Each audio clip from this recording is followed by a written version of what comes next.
اس لڑکی کو ریسٹ کی ضرورت ہے۔ بلیوں والی چاچی جی نے اجالا کی بے قراری بھانپ لی تھی۔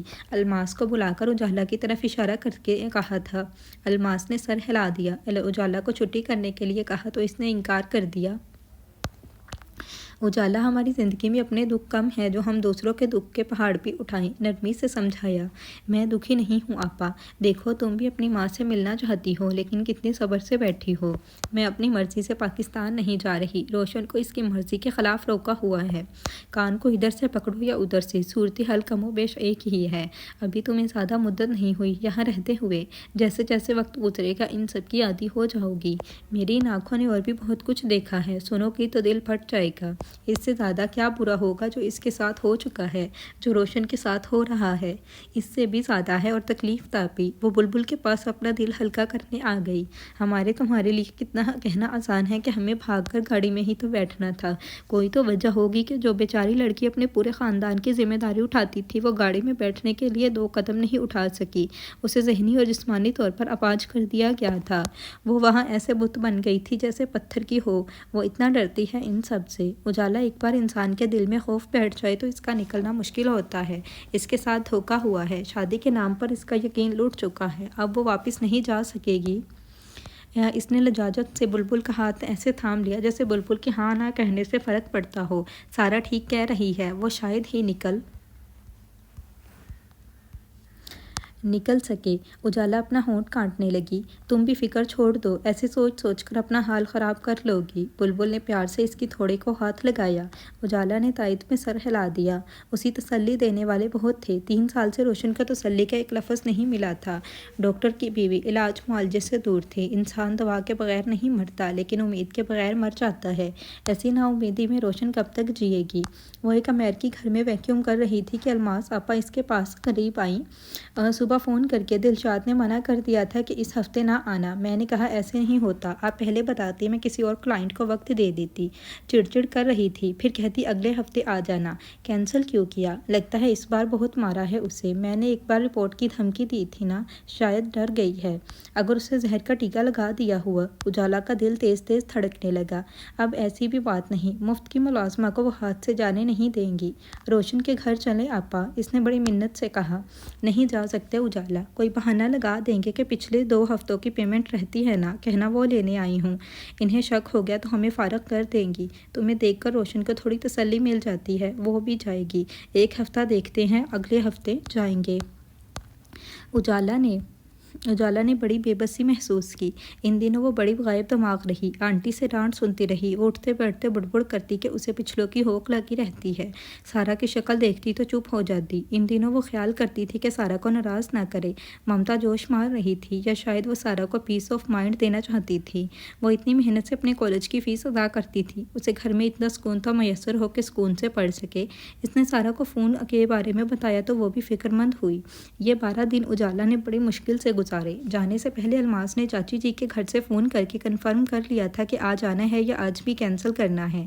3 عورتیں ایک دوسرے سے بحث کرتی رہی، پھر ہاں کہہ دیا کہ آ جاؤ۔ جیسے ہی ان کی گاڑی گھر کے باہر رکی، دونوں اندر سے نکل کر فوراً ان کے سروں پر آ کر سوار ہو گئیں۔ دلشاد کرسی گھسیٹ کر پول کے پاس بیٹھ گئی۔ اجالا سمجھ گئی آج یہ عورتیں اسے اندر نہیں جانے دیں گی، آج کوئی ترکیب نہیں چلے گی۔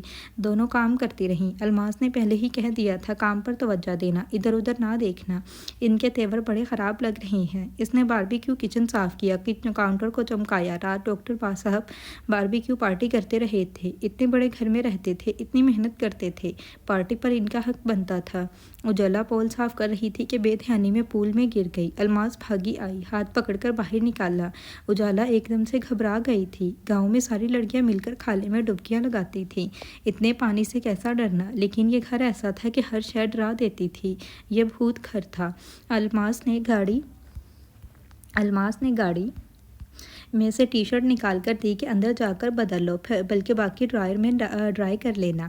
دلشاد کا منہ بن گیا۔ اسے دیہاتن پنجابی اجالا بالکل پسند نہیں تھی، آتے جاتے اسے گھورتی رہتی تھی۔ کراچی کی روشن بھی زہر لگتی تھی، پنڈی کی الماس سے بھی چڑ تھی۔ امریکہ کافر تھے، معلوم تھے، صرف وہ فرشتہ تھی۔ کام کرو، ابھی سوکھ جائے گی، کیوں اسے ٹھنڈ میں مارنا ہے، خود آپ نے جیکٹ پہنی ہوئی ہے۔ الماس کا پارا پہلے سے ہی ہائی تھا۔